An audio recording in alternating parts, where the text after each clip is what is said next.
जी मैं आप सबको सलाम। ये हमारी बहन है सैमा। मैं पास्टर गफूर का बेटा बात कर रहा हूँ, सुनील गफूर गुहावा से। ये हमारी कलीसिया की बहन है। इनकी 14 साल की बेटी है जो अगवा की गई है। महानूर महानूर महानूर अशरफ उसका नाम है बच्ची का। महानूर 14 साल 4 माह की बच्ची है।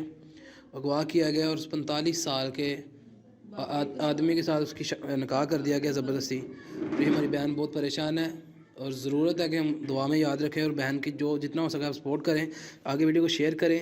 और इस मामले को हमने हल करना है और हमने ये जो इब्लीस की जो जंग है हमने खुदा के फजल से जीतनी है और हमने अपनी बहन की ज़रूर जो है ना सपोर्ट करनी है।